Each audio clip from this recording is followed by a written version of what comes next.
Un resumen de noticias. Banco Base, impulsando el crecimiento empresarial, presenta. Resumen en imágenes. Para cumplir las metas de tu empresa es necesario contar con una buena base. Es por eso que en Banco Base brindamos confianza y una base sólida a las empresas a través de nuestros asesores y relaciones de corresponsalía con las principales instituciones a nivel mundial. Visítanos en bancobase.com. Banco Base, impulsando empresas.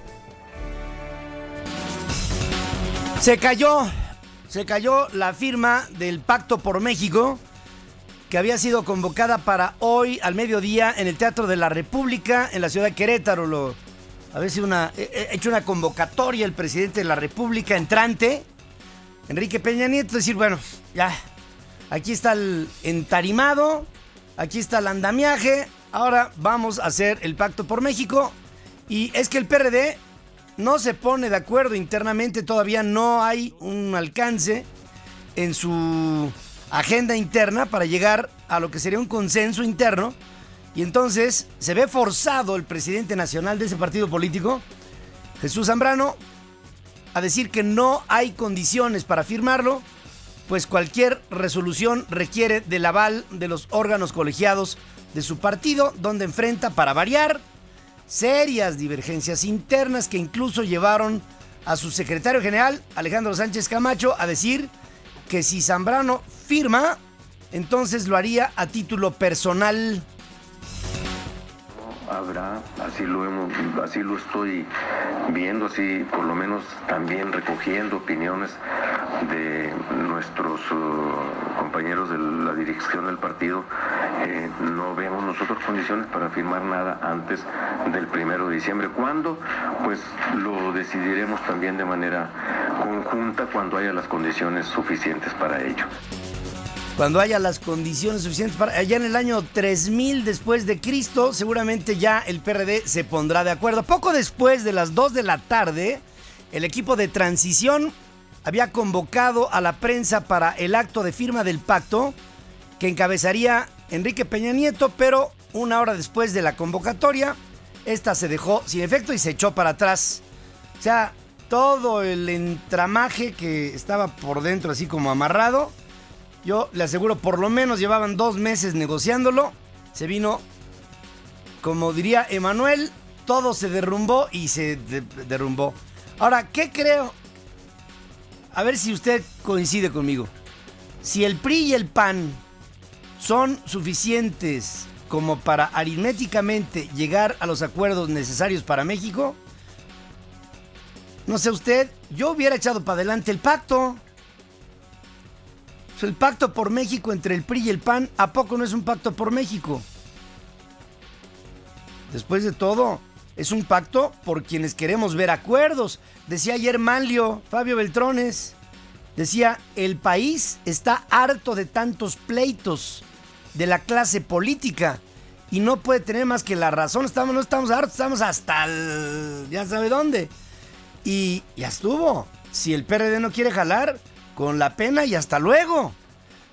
En San Lázaro, los coordinadores de las bancadas, el panista Luis Alberto Villarreal, plurinominal, y del PRD Silvano Aureoles, de mayoría, aseguran que hay disposición de sus partidos para aprobar el acuerdo político que se suscribirá después de la toma de posesión de Peña Nieto, a fin de analizar con mayor profundidad su contenido, como que no han tenido tiempo, pues.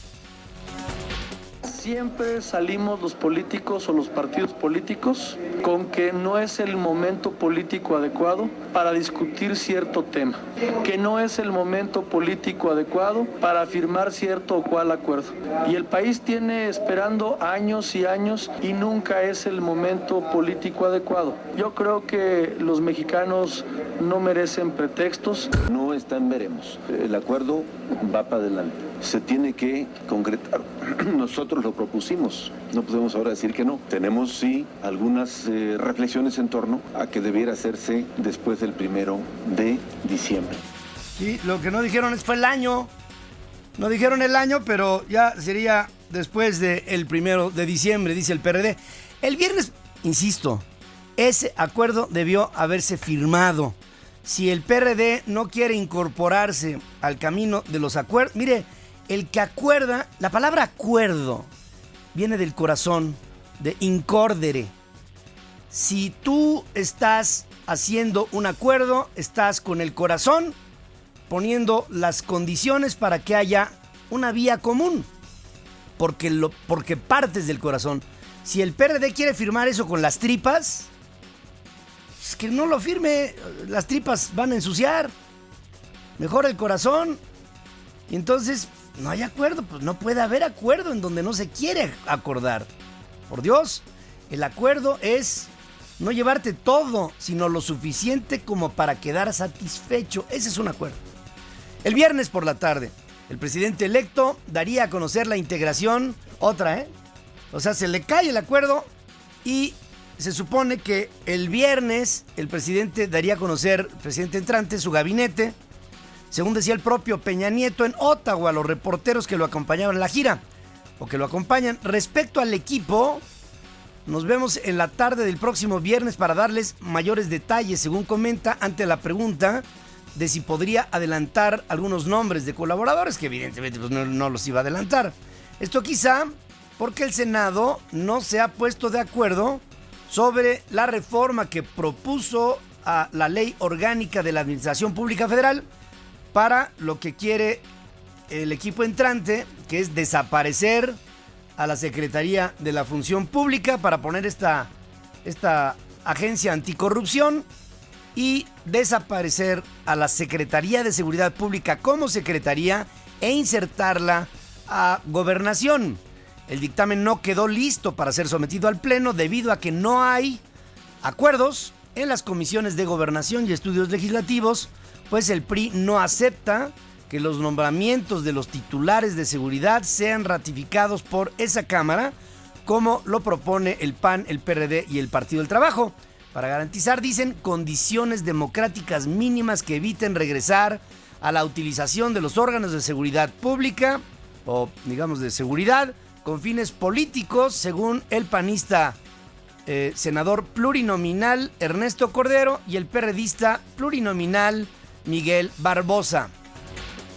Jefes policíacos estén llamados a comparecer de manera rutinaria al Senado de la República, así como el secretario de Gobernación, y también la ratificación de los jefes policíacos por parte del Senado, y evitar que la policía se utilice con fines políticos. No vamos a convalidar la pretensión de un ejercicio absoluto del poder en estas áreas tan delicadas, tan importantes. Cordero advirtió que si en las próximas horas esas reformas no son aprobadas, Peña Nieto, fíjese, esto no se había dado en la historia, Peña Nieto deberá iniciar su gobierno con la ley vigente y entonces designar a un gabinete que no desea, porque no desea nombrar un secretario de la Función Pública, que me imagino que nombraría al mismo que estaría al frente de la Comisión Anticorrupción, sería el mismo, ¿no? Yo me imagino, y nombraría a un secretario de Seguridad Pública Federal que semanas después, cuando viniera el acuerdo, lo tendría que hacer subsecretario. Eso es como la veo, no sé, sería un hecho inédito. En Ottawa, en Canadá, Enrique Peña Nieto y el premier Stephen Harper ratificaron su disposición a mantener y ampliar la cooperación estratégica para elevar la competitividad en el bloque norteamericano. Previo, Peña Nieto se reunió con empresarios canadienses a quienes reiteró su intención de impulsar una reforma energética que permita mayor inversión en el sector, lo que depende, aclara, del consenso entre las fuerzas políticas.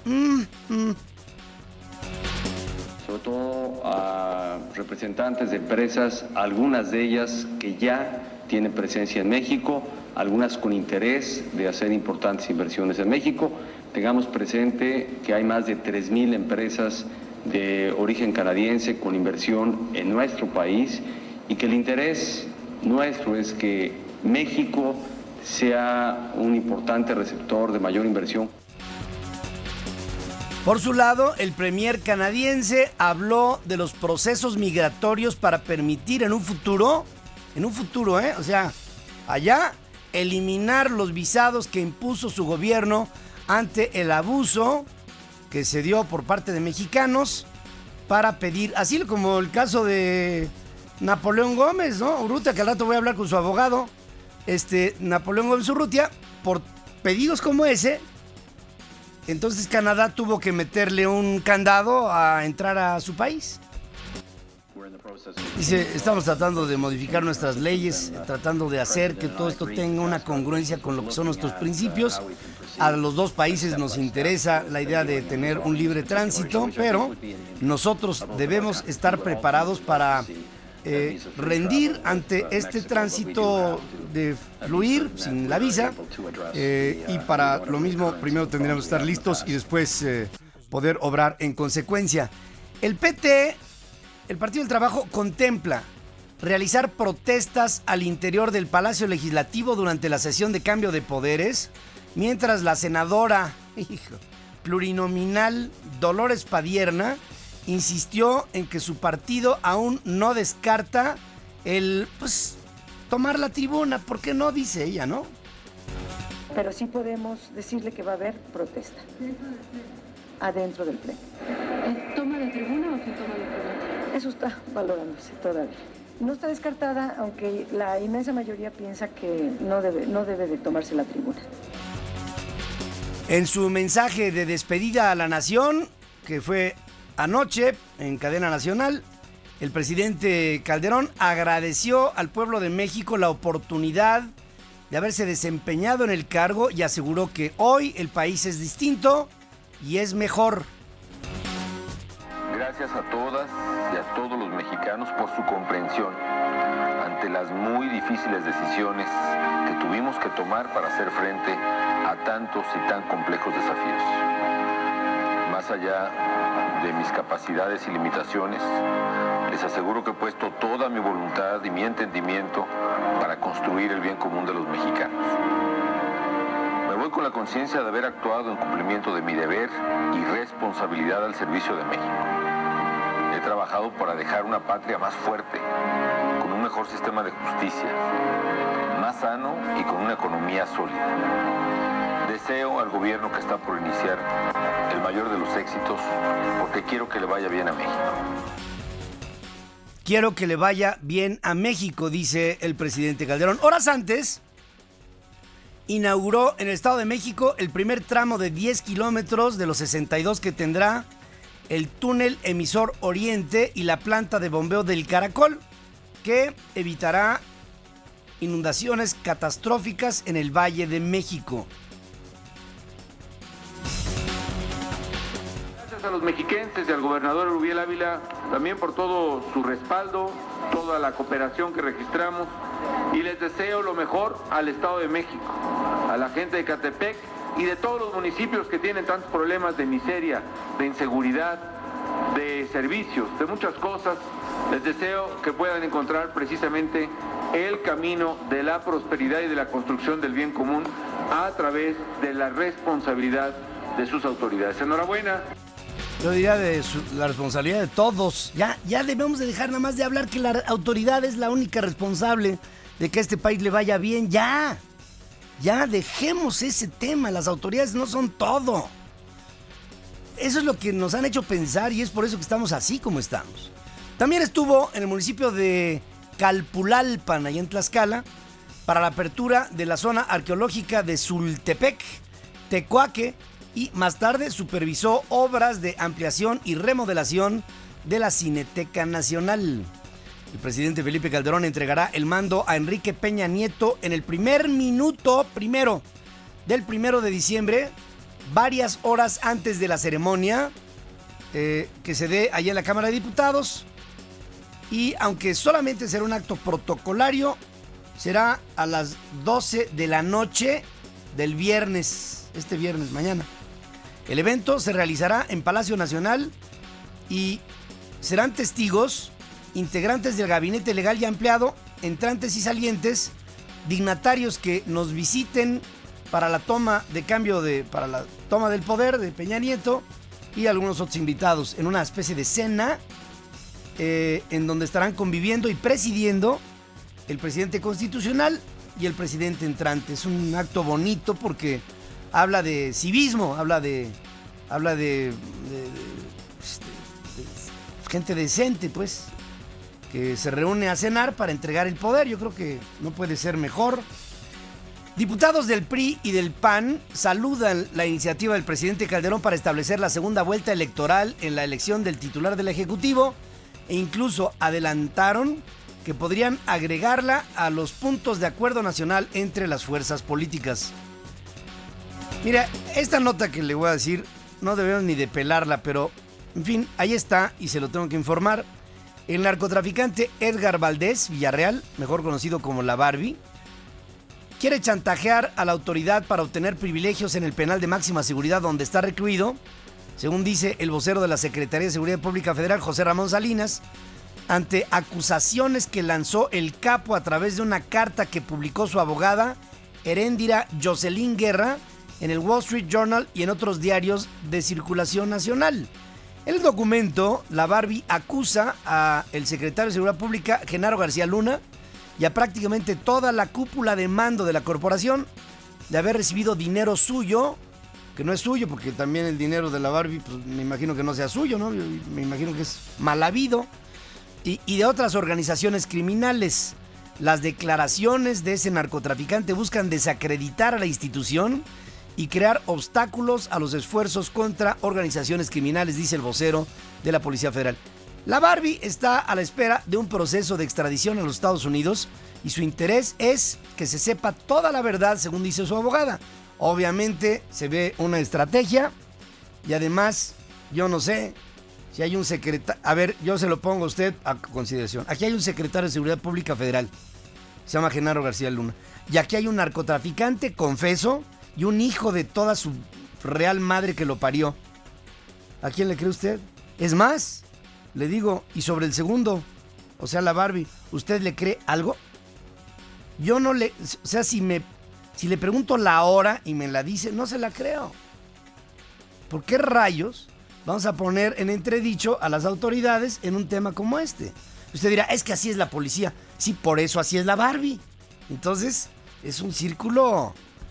En fin, si le vamos a dar crédito a los pillos, estamos perdidos. Y hablo de pillos de todos, ¿eh?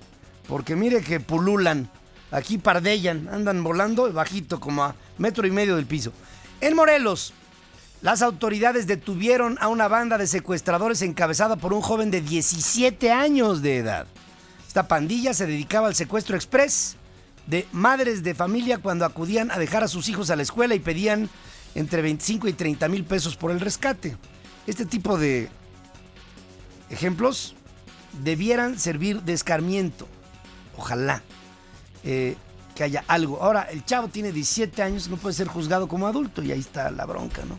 En Saltillo, 2 presuntos delincuentes fueron abatidos por el Grupo de Reacción Operativa Municipal tras el reporte de hombres armados que circulaban por un transitado bulevar poco después de la 1 de la tarde. En Acapulco, peritos extrajeron 6 osamentas de una fosa clandestina en el cerro de El Veladero. El lugar permanece resguardado para continuar trabajos en busca de otros posibles restos. En Torreón, un agente del Ministerio Público de Gómez Palacio fue hallado colgado de un puente peatonal en la colonia Chapala.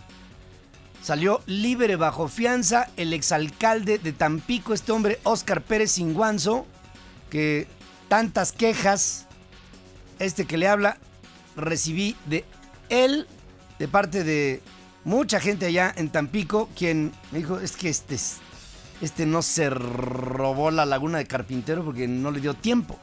Quien seguirá bajo proceso por presunto ejercicio indebido del servicio público por haber contratado un crédito sin autorización, como una.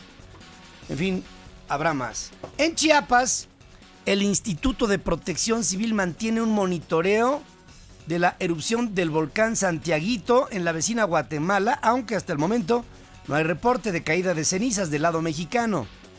México cerrará el año 2012 con una población de casi 17 millones de habitantes.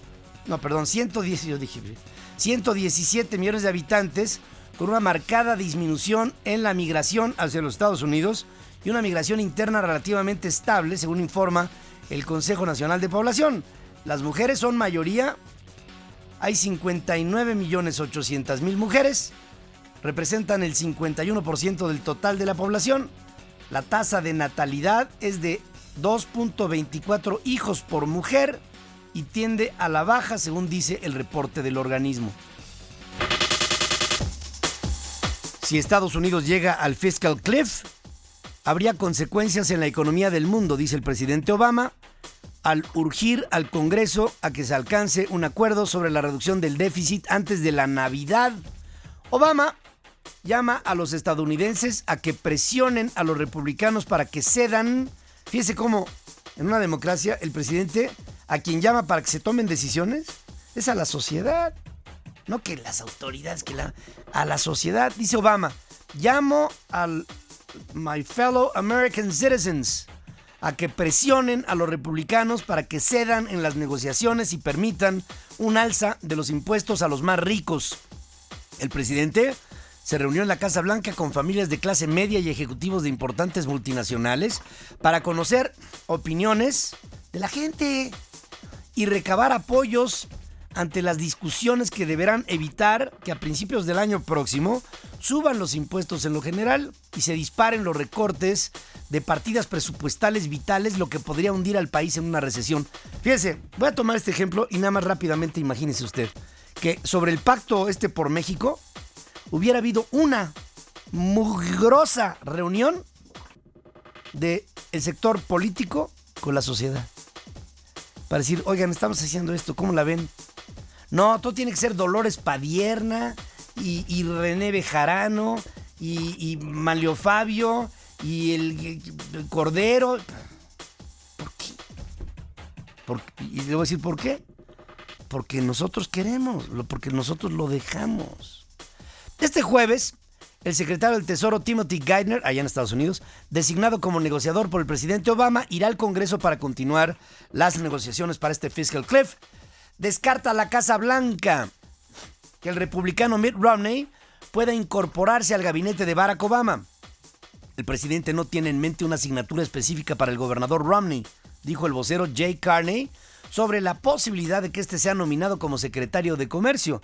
Esto ante el anuncio de la reunión inminente entre Obama y Romney prevista para hoy en la Casa Blanca. Por primera vez, tras los comicios del 6 de noviembre, habrá un almuerzo privado. Hace 2 semanas, durante su primera conferencia tras su triunfo en las elecciones, Obama se dijo abierto a escuchar ideas de Romney que, dijo, podrían ser benéficas para confrontar algunos de los retos que tenemos en la economía. Suman 920 los mexicanos que perdieron sus bienes por el paso de la supertormenta que azotó a la zona urbana de Nueva York el mes pasado. La mayor parte de ellos indocumentados que por su condición no han tenido apoyos económicos del gobierno de los Estados Unidos, informa el consulado mexicano allá. Luego de pasar varios días en casas de amigos o familiares, muchos están regresando a los sótanos y a casas que alquilaban antes de la tormenta, a pesar de que estas siguen siendo inhabitables, dice el consulado, que ya ha otorgado o está en proceso de entregar ayuda económica a los afectados mediante un fondo de emergencias financiado por la Cancillería, que dicho sea de paso, no puede ser un fondo muy amplio. Una pandilla tejana que proclama la superioridad de la raza blanca ha dejado de lado su ideología de odio racial para tener negocios con el cártel del Golfo, según testimonios de una corte federal tras la detención de 34 de los pandilleros. James el Flounder Sharon, uno de los miembros de la hermandad ariana de la raza aria de Texas, admitió que él sirve de enlace al cártel del Golfo y detalla que se movían cientos de kilos de metanfetaminas en el área de Houston y se distribuye esto a todo el estado de Texas. Las Fuerzas Armadas de Pakistán probaron con éxito un misil balístico con capacidad para portar una carga nuclear y con un alcance de 1.300 kilómetros en el 8º ejercicio de este tipo en el año. El misil se llama Hataf-5 Gauri. Está propulsado por combustible líquido y puede llevar una ojiva convencional o bien nuclear. Más de 200 personas me sonó como a la Guerra Fría, ¿a poco no? La justicia argentina inició el mayor juicio por delitos de lesa humanidad cometidos durante la última dictadura militar, que todavía no cierra la herida. 68 represores están imputados por secuestros, torturas y desapariciones de 789 víctimas. El proceso forma parte de la llamada mega causa ESMA, en referencia a los delitos de lesa humanidad cometidos por los representantes de la Escuela de Mecánica de la Armada, que fue el mayor centro clandestino de detención durante el régimen militar. El juicio, que durará 2 años y en el cual declararán 830 testigos, ha desatado una gran expectativa, pues por primera vez se investigarán los llamados vuelos de la muerte, en los que presos políticos eran tirados vivos al mar, como en alguna ocasión se llegó a especular del caso mexicano, que los tiraban al Golfo. Entre los involucrados en este proceso está, claro, Ricardo Miguel Cavallo, quien fue detenido en México en el año 2000. El ex marino ya fue condenado en octubre del 2011 a cadena perpetua por la desaparición de 2 monjas francesas, el escritor argentino Rodolfo Walsh y la fundadora de las Madres de la Plaza de Mayo, Azucena Villaflor, entre otras 89 víctimas. ¿Se acuerda que este cuate lo habían hecho director del RENAVE? ¿Se acuerda? Y que aquí en México. Y que de repente dijeron, ¿quién es este cuate? Que lo quieren hacer director del Registro Nacional de Vehículos. Pues sí, era nada menos que un represor argentino. Banco Base, con más de 25 años de impulso, presentó